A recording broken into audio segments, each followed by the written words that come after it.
समृद्ध बनाना है, भारत को विकसित देशों में अमेरिका, ऑस्ट्रेलिया, न्यूजीलैंड की तरह खड़ा करना है, तो एक ही उपाय है समृद्ध भारत के लिए। भाषावाद, क्षेत्रवाद, जातिवाद से ऊपर उठकर राष्ट्रवाद के लिए प्रत्येक भारतीय प्रणबद्ध होकर के जिस दिन कार्य करने लगेगा, उस दिन भारत भव्य बनेगा। इस बार हमने प्रण लिया कि भारत में बढ़ता हुआ जातिवाद सबसे बड़ी कैंसर की बीमारी है। दिल्ली से वृंदावन तक पदयात्रा करेंगे।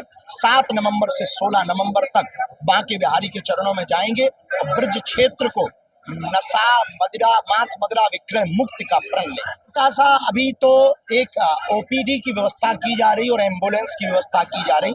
आने वाले दिनों में भिवंडी, बागेश्वर, बालाजी सनातन मठ जो मुंबई में है, यहाँ पर जो भी चढ़ोतरी आएगी, झुग्गी झोपड़ी में रहने वाले लोगों की गरीब बेटियों का विवाह जितनी सामर्थ्यता होगी, भगवान जब से कृपा करेंगे तब से की जाएगी। बहुत बहुत धन्यवाद। एक घटना बड़ी विचित्र हुई।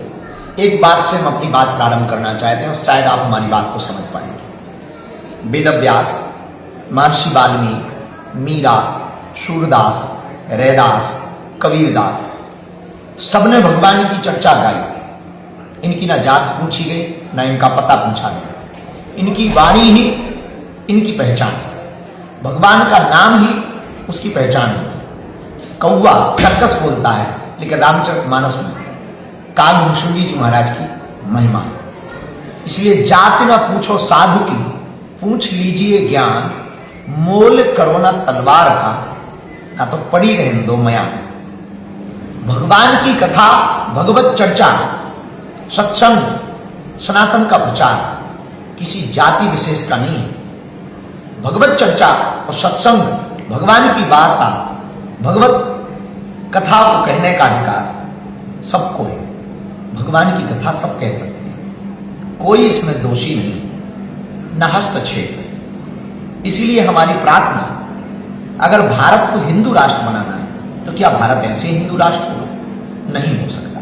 भगवान के नाम का गायन कोई भी कर सकता, कीर्तन कोई भी कर सकता।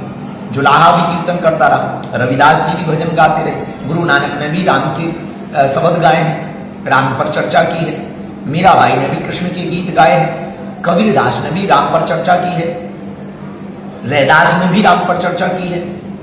कौन ऐसा नहीं है जिसने प्रभु राम पर चर्चा नहीं की? भगवान राम पर, भगवान श्याम पर चर्चा उनकी करना हमें नहीं लगता कि कोई निंदा का कार्य है। तो जो भी घटना इटावा की हुई है, निश्चित रूप से निंदनीय है, घोर निंदनीय है। अगर उसने कुछ अपराध किया ही है तो हमको तत्क्षण कानून व्यवस्था न्यायपालिका की शरण लेनी चाहिए, ना कि खुद न्यायपालिका बनना चाहिए, ताकि विद्रोह उत्पन्न ना हो, जातिवाद ना बढ़े।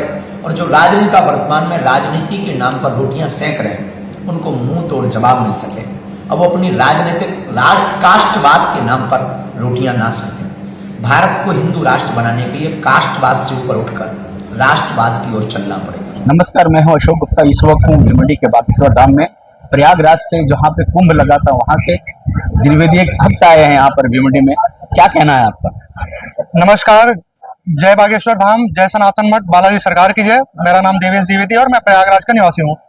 तो यहाँ पे जिस तरीके से व्यवस्थाएं रही, वो बहुत ही दिव्य व्यवस्था थी और गुरु महाराज ने अपने चरणों के यहाँ पर रख करके धरा को पावन किया और यहाँ के लोगों को कृतार्थ किया, सबको आशीर्वाद दिया।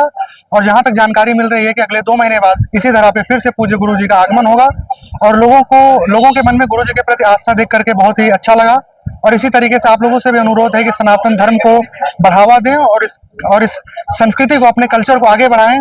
जय बागेश्वर धाम, जय सनातन मठ, धीरेन्द्र कृष्ण शास्त्री महाराज की जय। ये थे प्रयागराज के एक भक्त जो भिवंडी आए हुए थे। अब 2 महीने बाद फिर ये यहाँ पर सेवा देने आए। जी बिल्कुल। भिवंडी से अशोक गुप्ता की रिपोर्ट।